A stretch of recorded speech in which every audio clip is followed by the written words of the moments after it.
Welcome to Preparing for the Unexpected. Today, I'd like to talk about an article that was published back on February 27th on biztechmagazine.com.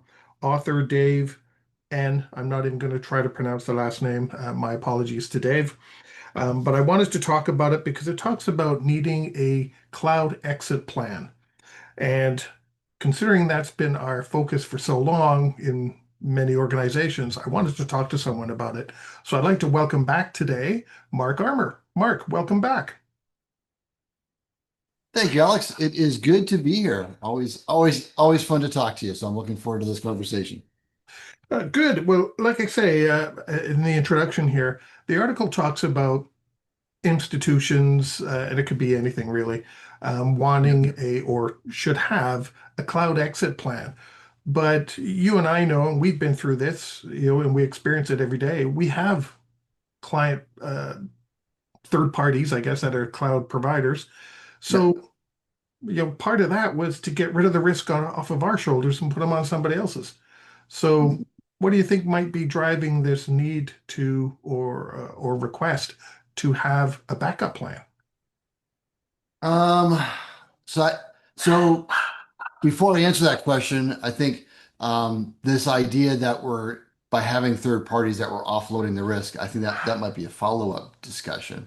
But what might be driving this is I think maybe when something new comes along, AI is a great example. And I'm sure years from now, we'll be having discussions or people will be driving actions that probably people in our space were trying to promote even now and today. The cloud is the same way. Even as organizations rush to get into the cloud, there wasn't a whole heck of a lot of thought put into, well, what does this mean in terms of our risk? What does it mean in terms of our ability to respond and recover? There was just kind of a blind, hey, this is a catch-all solution. Let's migrate, and then we'll worry about the rest of it later as we get into those environments. Now that the dust has settled, now voices other than our own within the preparedness community are recognizing that, well, it is not a catch-all solution. It does not address the questions around risk and around preparedness and recoverability. So now that people are discovering that, I think we're hearing other voices start to vocalize that. Well, we're also seeing that in the news too, when Amazon, AWS, and other providers experience outages themselves, or Microsoft. You know, we're all impacted when that happens. So, Yep. no, does that really help us? No, it doesn't. If we're all in the same boat. If anything, as consumers, we see it more than we did previously, right? Where every company used to have maybe an on-premise or a co-location facility. When those environments went down, it was just that organization or maybe a handful of organizations if it was like a shared facility. But now that we're talking about these huge cloud providers like AWS, like Azure, Google Cloud, when they're down, hundreds, maybe thousands of organizations are impacted, and some very sizable organizations at that. And consumers, like from on the other side, we don't care that they're down, right? We care that Alex can't get through to Mark. Exactly. That's what's Exactly. top of mind to us. Yep, yep. I can't access my bank account information. I can't place an order on Amazon. I can't stream a movie on Netflix or Disney or Hulu. Those are the things that consumers care about. And when you have a significant cloud provider down, there's the potential that all three of those services could be impacted for an end user. Right. And you mentioned, other voices now other than our own. So, if other voices are out there, what are some of the things that maybe organizations should maybe consider if they have put all their eggs in one basket, with a cloud provider? What should they maybe consider either going back to or implementing or keeping an eye on? Um, all right, so let me break this down a little bit. Before I even answer the question, right? I think it's good just for us to understand, I think as most people do, that when we say the cloud, our data and our application is still hosted in a physical environment, right? They don't go to some ethereal nebulous space that's kind of that we all kind of share. It's physical infrastructure. All the cloud enables you to do is spread that infrastructure across maybe multiple data centers, multiple campuses, even different regions geographically. But that's not automatic. You can migrate to the cloud. You're going to be sitting in a physical data center somewhere. It's now up to you to configure applications and of course pony up to your cloud provider for the capabilities that are provided by that cloud provider. Um, I think it's also important for us to understand that the cloud really isn't any cheaper than what we were spending for either co-location facilities or on-prem. What makes the cloud very, very attractive is it's extremely scalable, right? So in the olden days, if you wanted to build out a new application, well, you had to make an investment in physical infrastructure, in the servers, in the network connectivity, all the components that you need to be able to run that application, even almost even before you could build the darned thing. Um, and if it failed, then that was those were sunk costs. And if it did really, really well, sometimes you had to really scale up your investment very rapidly in order to meet demand. Well, what the cloud allows you to do is do all that stuff instantaneously. I can spin up all the resources I need to run an application, and then if it takes off, well, I can spin up the additional resources really with the push of a button. At the same time, haven't I haven't made a solid investment that I cannot recoup or that I can't divest myself of. In the cloud, if that application fails, I can shut off that server. I no longer incur the costs of managing that server. That's the value of the cloud. And what that gets is from a disaster recovery standpoint, right? Is in the olden days, again, we had to make a huge investment in building DR for our on-prem solutions and even our colo environments. Same thing, we had to make a huge dollar investment to provide that duplicative architecture and infrastructure somewhere else. The cloud, you don't have that. You can pay a nominal fee just to store your data, but with the understanding that if I do have a disaster, I need to spin it up elsewhere, I won't incur those costs until I actually have to utilize those resources to run my applications from that alternate cloud data center. So that's the value. And having said that, I think the original question was what the strategy should be. Should we plan on exiting the cloud entirely, or what are our solutions around this?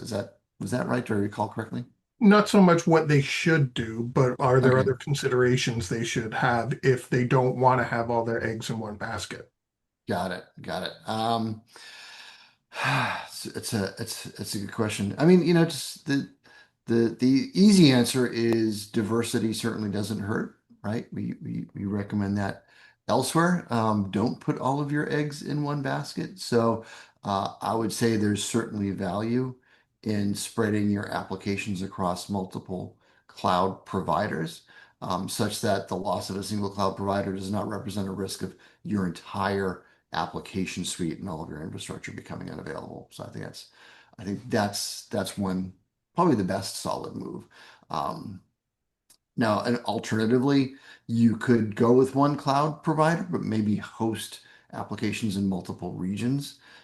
So such that if one region goes down, which is what we've seen with Azure and AWS in the past, is not a loss of the entire cloud infrastructure, but usually a region, sometimes a campus or a data center within a region going down. So those are two potential solutions. Well, that was actually going to be my question is some of the things we've seen in the headlines, like Azure and some of the other impacts, CrowdStrike, we had a big Rogers outage up here and all telecom Yep. went down a year and a half ago, I guess it is. Would that be some of the drivers to have leadership want to change what they're doing? Like maybe the cloud isn't what we want, or maybe we misunderstood what the cloud actually is. Potentially. My experience is we always run into trouble when we try to tell executives what they need to do. My approach has been in recent years to give them the options, but then also turn the current situation and those options into facts and figures around what I call certainty, right? We're hosting all of our applications with one cloud provider in a single region. Then I can say, my level of certainty that we're not going to experience a disruption is going to be relatively low, right? If we choose to spread our applications across multiple regions with that same solution provider, well, that gives me a higher level of certainty that we're going to be less impacted. Um, the the recovery strategies that we might employ, even across those regions, that's going to give me a higher level of certainty. Um, so for me, that's what it comes down to. And then as you say, kind of make it. I'm less about um, you. What's the term? FUD, fear, uncertainty, and doubt as a driver, um, and more just being a realist. Here's what we're capable of today. Here's what that means in terms of the confidence we have in our current capabilities. Here's what these different directions by us in terms of improving our level of confidence. So it's not fear mongering from the standpoint of, hey, we had this outage that could happen to us. We need to do this. It's, hey, maybe we've been impacted. Maybe we've seen this based on historical data. Here's what that means in the future. Here's the capabilities we may currently have that help us weather those issues. And here's how we can improve our confidence in our ability to weather those in the future. So that's kind of a I know I just hit that very high level. So That's okay.